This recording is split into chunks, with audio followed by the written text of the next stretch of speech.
Once again, Sophia eating at your desk. Catherine, my supervisor, stood with her, arms crossed by my desk, her familiar disdain evident in her expression as she watched me hastily finish my lunch. Between the cluttered stacks of financial reports that surrounded me, the tension in the air felt thick, almost palpable as I tried to concentrate on my task. Someone has to get these reports done, I replied, brushing off a stray crumb from my modest dress, a simple piece I had purchased for $30 at a local thrift store. It was a reminder of my modest beginnings, something Catherine was all too eager to dismiss. Are you sure it has nothing to do with the fact that you can't afford the restaurants where we executives have lunch? Her voice dripped with condescension, and she smiled smugly, clearly anticipating my reaction. I responded with nothing more than a faint smile, brushing off her jab. If only Catherine knew that I owned 60% of global investments, she would probably have fainted right there on the spot. My name is Sophia Robinson. I'm 34 years old, and 3 years ago I inherited the majority of shares in global investments and ventures from my father. Instead of stepping into a high-ranking role and embracing the power that came with it, I chose to start from the ground up, working as a financial analyst. I wanted to understand every facet of the company from within, to grasp its inner workings thoroughly. Only 3 people knew my true identity: my attorney, Meredith, my accountant, and my brother, Simon. Not even my husband, David, the company's CEO, was aware of my secret. Sophia, Catherine's voice sliced through my thoughts, pulling me back to reality. I need the Richardson Project analysis on my desk this afternoon, she demanded, her tone leaving no room for negotiation. I frowned slightly, my brow furrowing in confusion. That report isn't due until next week. Well, now I need it today. Is that a problem? Her eyes bore into mine, challenging me to resist. Not at all, I replied, suppressing the frustration bubbling inside me. What Catherine didn't realize, however, was that I had created the Richardson Project. It was my initiative to restructure the company, minimizing unnecessary waste, including positions like hers. Just then my phone vibrated on my desk, drawing my attention away from her. It was a message from Meredith. Board of Directors is pushing for an emergency meeting. They want to discuss the Richardson Project. Do we proceed? I hesitated, my fingers hovering above the keyboard as I considered my options. Wait, I have a feeling about this. As I worked diligently on the report, I caught sight of David striding confidently across the office floor, exuding his usual arrogance. We had met 2 years ago at a charity gala where I had played the role of an ordinary donor. Blending in with the crowd, he had been drawn to what he thought was my humility and dedication to hard work. The marriage had been his idea. He liked the image of being married to a simple, career-focused woman. What he didn't know was that I had been meticulously evaluating his performance as CEO all this time. David, Catherine practically ran up to him, her enthusiasm palpable. Can we talk about the Richardson Project? Of course. Catherine, in my office. He didn't even glance in my direction as he brushed past me, his focus solely on her. 2 hours later, Catherine returned, her energy radiating confidence, almost giddy with triumph. Sophia Robinson, the first need you to gather your things, she declared, her voice dripping with satisfaction. I looked up, confusion etched on my face. Excuse me, we've discovered discrepancies in your reports. You've been leaking confidential information about the Richardson Project, she said, her eyes gleaming with vindictiveness. That's ridiculous, I countered, indignation rising within me. Is it we have proof that you've been accessing files outside your authorization level, she retorted, her tone mocking. Of course I had access. Those files, I had created them. Catherine, this is a misunderstanding. Security, she called out, ignoring my plea completely. Please escort Miss Robinson out of the building. As the guards approached, David appeared, wearing an expression of feigned concern that only fueled my anger. Sophia, sweetheart, he said, shaking his head with disappointment, I can't believe you would do this. I narrowed my eyes, disbelief washing over me. You too, David, as CEO, I can't make exceptions, not even for my wife. You're fired, he stated flatly, devoid of any empathy. Catherine's smirk widened, relishing the moment. Thief, she sneered as security flanked me. You'll never work in the city again. As they led me toward the lobby, I could hear Catherine's voice sickeningly sweet as she addressed David. Now that you're divorcing her, how about dinner? We can discuss my promotion. As I sat in the parking lot trying to process the whirlwind of events, my phone buzzed again with another message from Meredith. Do you want me to reveal your identity?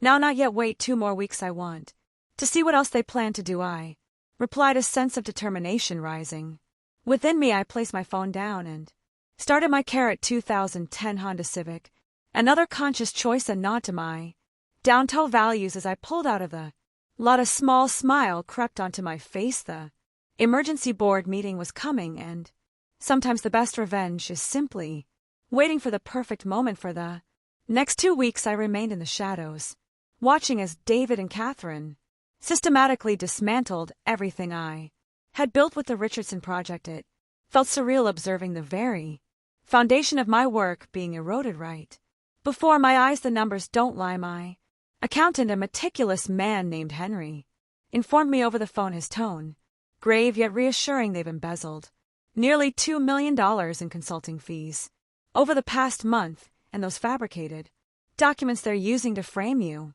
Catherine created them using her administrative access. It's really quite sloppy work, to be honest. Just then, Meredith stepped into my private office, a luxurious penthouse that David had never even bothered to step foot in during our marriage. It was a sanctuary I had carved out for myself, filled with the trappings of success that David had taken for.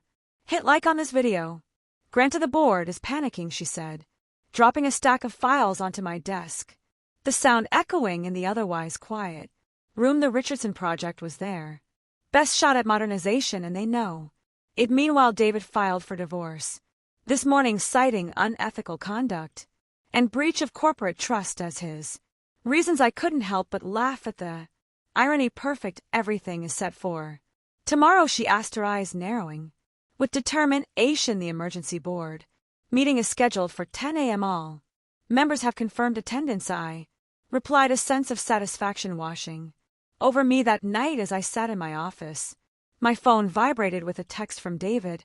I'm sorry it had to end like this, sweetheart, but stealing corporate information, what were you thinking? The divorce papers are on their way. Be reasonable with the settlement, and there's no need for this to get ugly. I stared at the screen for a moment, considering my response, but ultimately chose not to engage. I simply let the message hang in the air, unresolved. The next morning, I arrived at the corporate headquarters, dressed in a $5,000 Chanel suit, a small indulgence I had denied myself during my time undercover. The fabric felt luxurious against my skin, a stark contrast to the circumstances that had led me here. As I walked through the lobby, the receptionist who had witnessed my humiliating exit 2 weeks ago nearly fainted when she saw me striding confidently through the entrance. Miss Robinson, you can't be here, she stammered, her eyes wide with disbelief.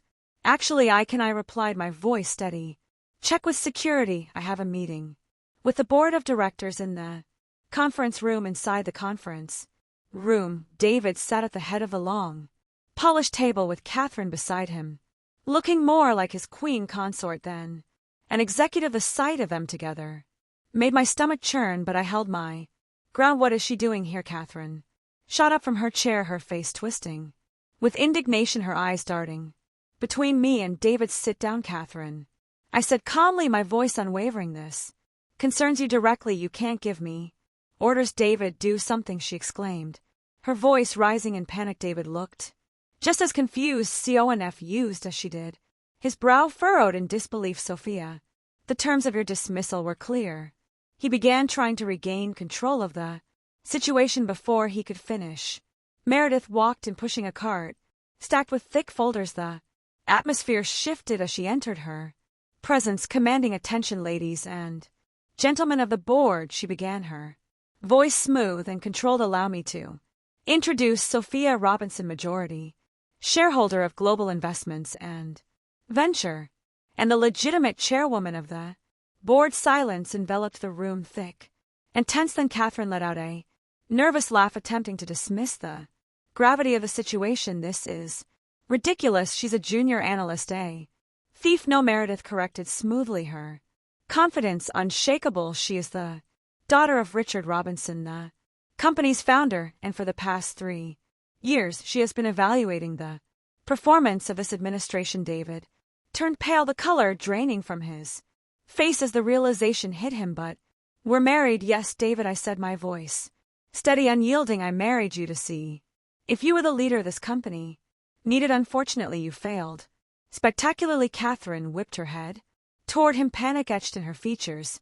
She's lying, David. Don't listen to her. I ignored her frantic pleas. My focus on the board. Would the board prefer to review the evidence of the embezzlement first, or should we start with the forged documents used to justify my termination? David shot up from his chair, attempting to salvage control over the unfolding chaos. There must be some misunderstanding, eh? Misunderstanding. I opened my laptop and turned it toward the board, displaying the evidence clearly, like the $2 million in ghost consulting fees. Or are you referring to the offshore transfer, specifically to an account in the Caymans? Cine frantically gathered her belongings, clearly rattled. I have an important meeting. Sit down, I ordered, my voice firm. The police are waiting outside. They have a few questions about those forged documents. The board members remained silent, some frantically scribbling notes as they processed the information in front of them. Ladies and gentlemen, I began, my voice steady yet filled with purpose. For the past 3 years, I have worked tirelessly from the ground up, learning every aspect of our company. I've immersed myself in our operations, from financial analysis to departmental workflows. What I've uncovered is deeply concerning. With a click of a button on my laptop, a series of colorful, eye-catching charts appeared on the large screen at the front of the room, capturing everyone's attention. I could feel their eyes darting from the screen to me, anticipation mixed with apprehension in the air. Under Mr. Bryant's leadership, our efficiency has plummeted by 40%. That's a staggering drop, and it translates into lost opportunities and revenue. Administrative expenses have skyrocketed, tripling from where they were just a year ago, consuming funds that should be reinvested into innovation, and innovation, the very foundation this company was built on, has completely stalled. David scoffed, his face tightening with frustration as he interjected, that's not fair. I've secured new contracts. Oh, you mean the contracts with Shell companies secretly owned by your brother? I raised an eyebrow, letting the gravity of my words sink in. Yes, we uncovered that too, along with a paper trail leading straight back to your office. Meredith, ever the professional, stepped forward, her demeanor calm and assertive, handing out additional documents to the board members. As you can see, she said, her voice smooth and authoritative, the Richardson project, which Miss Anderson so graciously accused Sophia of sabotaging, was specifically designed to expose these irregularities and protect the integrity of our company. This isn't just about one individual, it's about the future of global innovations adventures. David's expression flickered with desperation, like a cornered animal caught in a trap. Sophia, sweetheart, we can fix this. We're husband and wife. Surely you can reconsider. I sigh, the weight of his words pressing down on me. Pulling out another folder from my briefcase, I placed the papers on the table with a definitive thud. About that, I began, letting the moment hang in the air. Here is my countersuit for divorce. It includes all the evidence of your fraud and embezzlement, along with documentation proving your unethical behavior during our marriage. His face went pale, a mixture of disbelief and fear washing over him as the reality of my intentions sunk in. You can't do this to me. Oh, the same way you couldn't defend me when I was falsely accused, the same way you couldn't keep your hands off the company's money or stay faithful. My voice was steady, each word like a stone thrown into a still pond, sending ripples of discomfort through the room. I turned to Catherine, whose face had drained of color. She sank back into her chair, staring blankly at the floor, her bravado shattered as the truth unfolded. Subscribe for more revenge stories. Before her, as of this moment, I announced, my voice firm and unyielding, David Bryant and Catherine Anderson are officially terminated from their Position security will escort you to. Collect your belongings and see you out. Of the building you can't arrest me. Catherine shrieked, her voice rising in panic as two uniformed officers entered the room, their presence authoritative and intimidating. This was all David's idea. My idea. David snapped, his anger flaring like a flame, desperate for oxygen. You were the one who forged the documents. As they were led away, I turned back to the board, my resolve strengthening with every word. Global Innovations and Ventures was founded by my father with a singular vision to create technology that improves lives and empowers people. Somewhere along the way we lost sight of that mission, caught up in greed and ambition. Today we start over, recommitting ourselves to that vision and ensuring accountability at every level. 6 months later, Global Innovations and Ventures was unrecognizable, transformed in the wake of the Richardson Project. With the initiative properly implemented, company efficiency had increased by an impressive 70%. We brought in fresh talent, breathing new life into our departments, revitalized our leadership team, and renewed our commitment to innovation, rekindling the spirit my father had envisioned when he founded the company. The open office spaces buzzed with an electrifying energy that had been missing for far too long. Creativity flowed freely through the air, intertwining with collaboration and a renewed sense of purpose. Employees who once felt stifled by fear and uncertainty now spoke up with confidence, their voices echoing with excitement about the bold direction we were headed.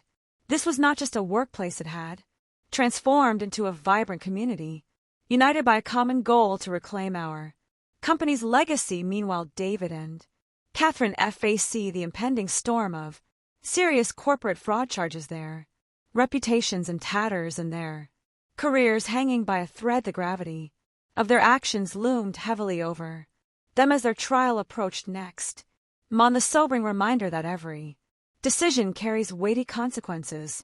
The board had drawn a hard line, declaring unequivocally that unethical behavior would not be tolerated and that the integrity of the company would be fiercely protected at all costs. Their fates were sealed, and the once powerful duo now stood on the brink of oblivion, their legacies tarnished beyond repair. As for me, I had secured my old analyst's office, though it was no longer just an office. I now had a prominent place on the executive floor, a testament to my unwavering dedication and resilience. With grace, I balanced my responsibilities, determined to steer the company back to its foundational roots, while ensuring it thrived amidst the relentless currents of a rapidly changing market. Every decision I made was driven by a vision to restore our core values and build a brighter future. Some employees still shot me puzzled glances when they spotted me eating lunch at my desk. Their expressions revealed a blend of curiosity and admiration, as if witnessing the embodiment of perseverance. I had learned that the best ideas often sprout from staying grounded, deeply connected to the very heart of the company. I wanted to be a part of the team, to share in their victories and challenges, reinforcing the idea that we were all in this together. My father used to say power isn't in the title, it's in the actions. I had come to truly understand the weight of those words in the past few months, as real leadership emerged not from the confines of a corner office, but from the courage to stand firm in the face of adversity. It was about the decisions made when no one was watching, the integrity upheld even when tempted to stray. He was right, and sometimes you have to lose everything, or at least pretend to remember who you truly are. The journey is not about the accolades or the lofty positions, but about the authenticity of one's character. And as for that 2010 Honda Civic, I kept it a small yet powerful full symbol of my journey and the invaluable lessons I had learned along the way. It represented resilience, humility, and the acknowledgement that success is not measured by flashy cars or lofty titles, because at the end of the day, the true value of a person isn't in what they drive, it's in where they're gone, both in life and in business. As I gazed out of my office window, watching the city pulse with life and possibility, I felt a renewed sense of purpose. Together we would rise, reclaim our identity, and chart a course toward greatness. The future awaited, and I was ready to embrace it with open arms. Thanks for watching. If you enjoyed the story, like the video and subscribe to our channel. This is Chui Twist Vault, where justice always finds its way. See you next time.